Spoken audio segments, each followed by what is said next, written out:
Hey, what's going on? This is D Train, aka Handy Mr. Howard. I believe this may be my first live stream on this channel, and hopefully, I will have more to come in the future. Um, because, as a matter of fact, I know tomorrow I'm going to have to fix the non-drainage in the sink because I have three females in the house, and one in particular likes to brush her hair right there at the sink in front of the mirror. And she is either going to be my camera girl, or she's going to have to be the one that, pulls that hair out. Anyway, that's not what I'm talking about here this evening. Or morning. Wow. Um, Prelude to Inguinal Hernia surgery. And I was just doing some last second research. And if you don't mind, let me continue just for a second. And I'm going to get into this story. I think I should uh, first talk about how I got my hernia. Yeah, there we go. That's the guy. Here we go. Yeah, there we go. Okay. Sorry about that, ladies and gentlemen. I know this is not the most interesting podcast so far, but hopefully. Okay. All right.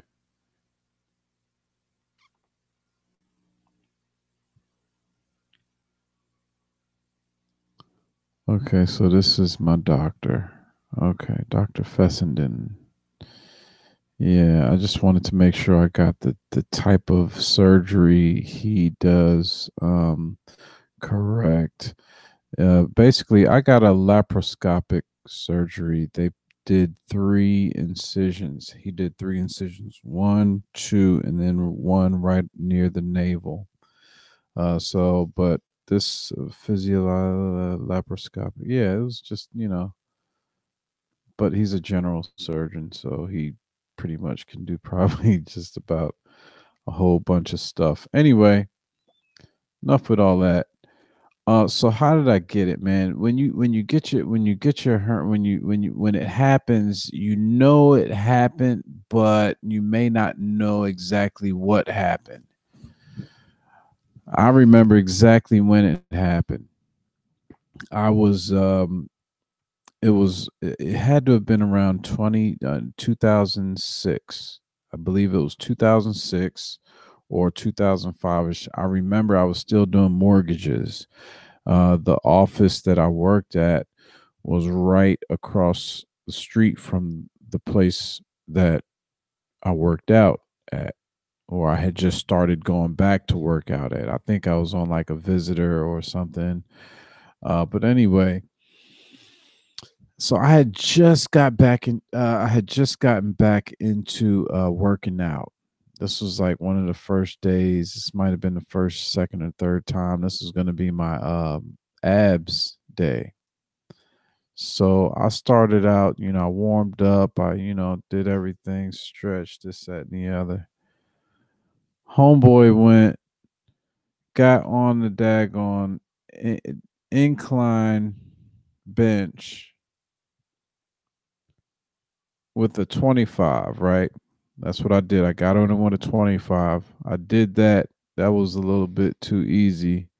So I said, let me just go ahead and put a 45 up there. So I got it up there. I got up. I think I got up once. And then the second time I was trying to get up, and then I twisted, try to get an extra little bump, and then I felt it. Boom. Oh man. Okay, so I had to go back. I put the weight down. I rested, right? I had to roll off of the bench. Okay. I felt it. That was when it happened. Okay, so I felt it for a few weeks. Then it kind of went away, but you could still see the bulge where it tore. You looking in the mirror, you be like, "Oh man, what's that?" You don't know what it is. You might not know what it is until somebody tells you what it is. And then somebody had to tell me, "Oh yeah, dude, you got a hernia. You need to go get that fixed." That's what this dude up at He's Not told me. And I was like, a hernia. So I went and did some research. I was like, ooh. Got scared, man. I let it go for like 4 or 5 years before I said anything. That's when that guy told me what it was. I just knew it hurt for a minute and then it just kind of didn't hurt. I just had a little bulge there. It's like, oh man, okay, well, you know, I could still work, right? And I'm pretty active. I was still moving. And then, I started doing some more physical work because I had to. I had to bring in some more money.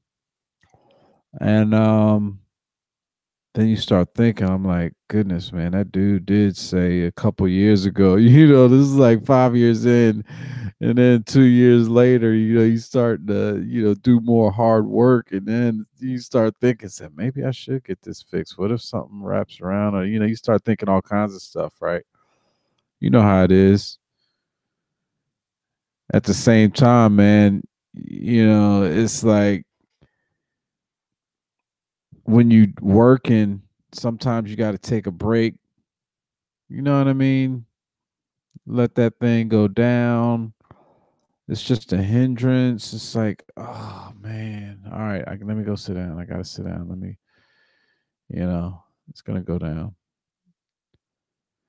But you do that enough times, man, you realize you cutting into your production just for yourself, even. You kind of work around it. It's like it's your baby, right? Until one day your wife says, "Why don't you go get that checked out?" I tell you what, man, I need to start listening to her a lot more, a lot closer to the time when she says something. I gotta bat the thing around in my head every once in a while. Kind of reminds me of the time when she told me to refinance my car. I was sitting on a 19% interest rate. She was like, Donchez, why don't you think about refinance your car? You with the credit union, right? I'm like, oh yeah. Sat on that for a couple years. Boom, all that money out the window. But got it done. So it's the same thing. Then she started saying, okay, well, what kind of doctor? I didn't even know what kind of doctor. I just looked up hernia and then hernia surgery.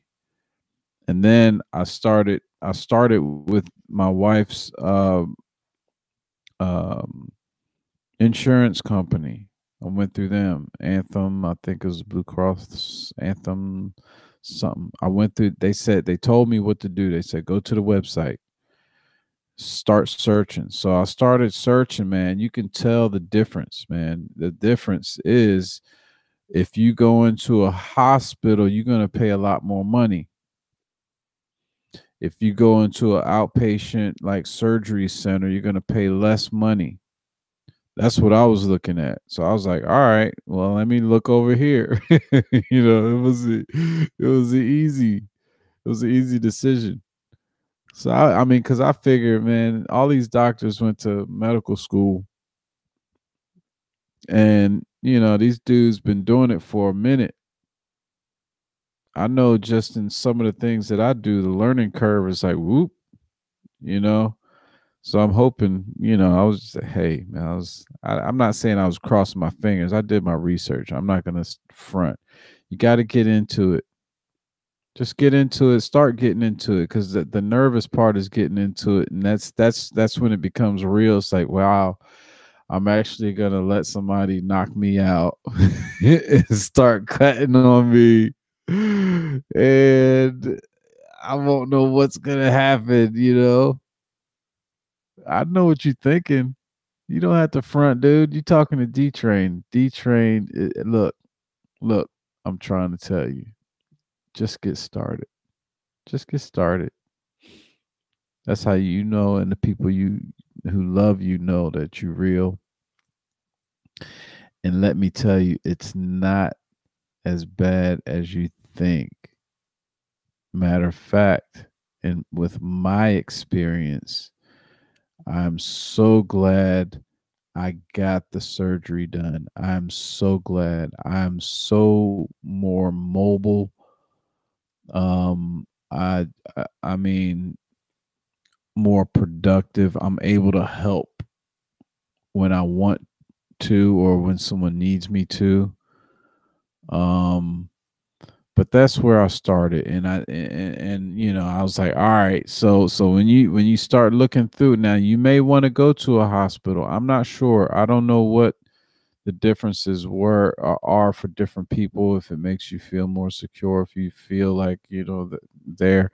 I just know that a lot of times it's a teaching institution, and hey, kids, they need to be taught.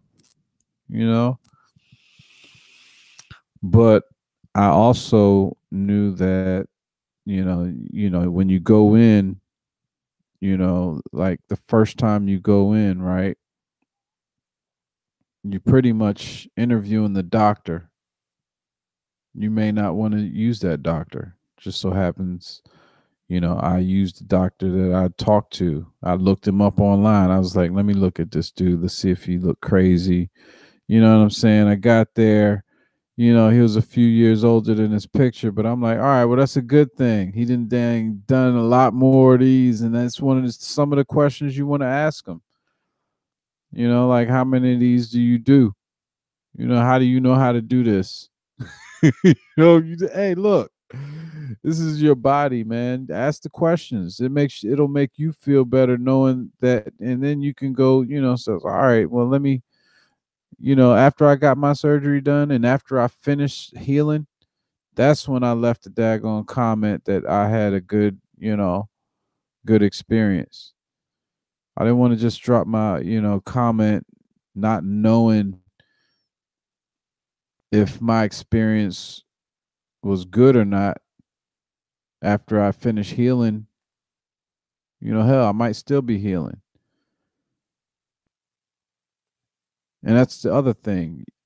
You after your body goes through a trauma, like whatever you did to tear that wall, right? They still have to create just a touch of trauma just to make the incisions to two, one, two, three, but it's a lot. I mean, for this particular type of surgery, inguinal hernia surgery, I had it done in 2016. It's now the middle of 20. It was the middle of 2016, and now it's beginning of 2018. So it's been a year and a half. I feel like it's not the same maybe as before if it had never happened. Because yeah, you feel little things every once in a while that makes you, remember. Okay, yeah, they had to go in and patch it up and this and that. But whoa, it is way better than when you got to sit down and take. You know what I'm saying? Maybe you don't want to have a surgery so you can take more breaks, but no, if you if you're an active person, you know I was scared because I had never been knocked out before, like put unconscious, to that extent. I mean, I had my four wisdom teeth, but they pretty much just numbed it, and I could hear everything they were saying while they were, yanking them things out.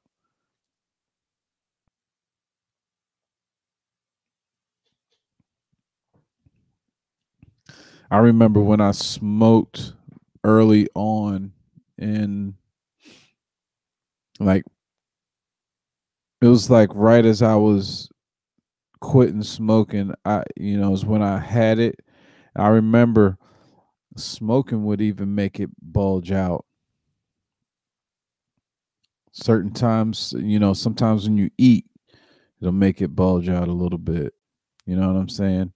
I don't know if it's pushing pressure down and that's causing it to do that, or what it is, but I know that that that feeling, and I know the fear just to take that first step, dudes.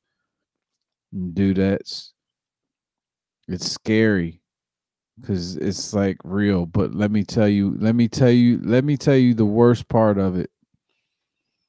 If you're not a needle person, that's the worst part. That's the only part. They got to take some blood to do a blood test on you, right?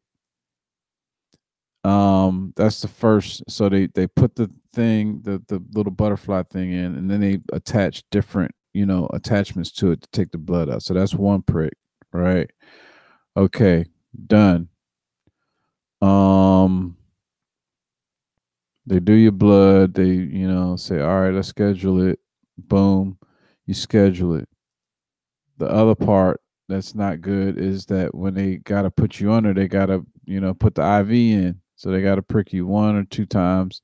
They put you in some, like, you know I don't know, like pantyhose, some kind of hose that helps the circulation or something. Put you in that, and they just be talking to you. I talk to the anesthesiologist. Get to know your anesthesiologist, man. That's the homeboy that's gonna wake you up and knock you out and wake you up. Whatever you got, that's the person that's gonna make you conscious again. Make friends with them. Talk, hey, make sure they're in a good mood. Especially them. Uh, but here's the crazy thing about it, dude. Let me tell you. There were no complications with me. Okay. And I'm hoping that anyone within earshot of this, if you decide to go on it, I'm hoping the same thing for you. But these people, this is almost like a routine surgery for them, in a sense. And if they do this on a consistent basis, and you'll get into it with your get into some of these questions with your surgeon. But check it out. I remember going to sleep and waking up. That's it. I fell asleep as far as I can. I mean, it's not even like you got drunk and you passed out and you half remember, you know, going to the bathroom once. No, ain't none of that. Maybe some of y'all, I don't know. I don't know how y'all roll.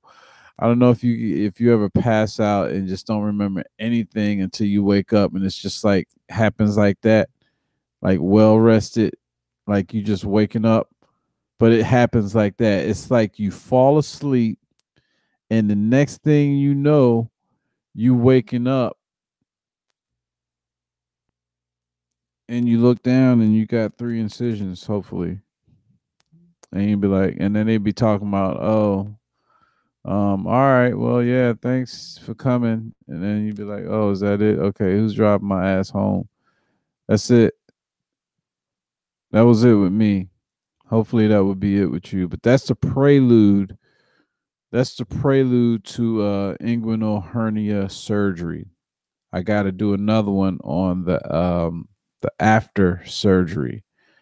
And I wrote I was typing up everything that I was feeling at the time and what I was thinking at the time. And so what I think I'm going to do is I think I gotta go back and read what I wrote first, but I think what I'm gonna do is I think I'm gonna read what I wrote verbatim, and insert what I in retrospect what I think now. Okay. Now some of that stuff in the first, few days to, weeks after the surgery, I'm pretty sure that's pretty much going to be pretty accurate based on what I write.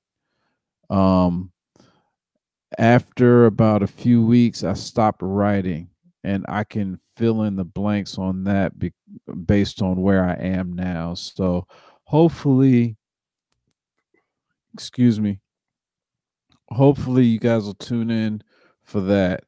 And I have to make sure I do that the right way, because there's a few different aspects of the recovery, um, and and actually that includes the night, or the I'd say pretty much the few days before going into surgery, the pre-surgery phase. You kind of want to do things the right way there too. So yeah, just stay tuned. Handy Mr. Howard, my name is D Train. I love y'all. Like, subscribe, and I catch y'all next time. Thank you.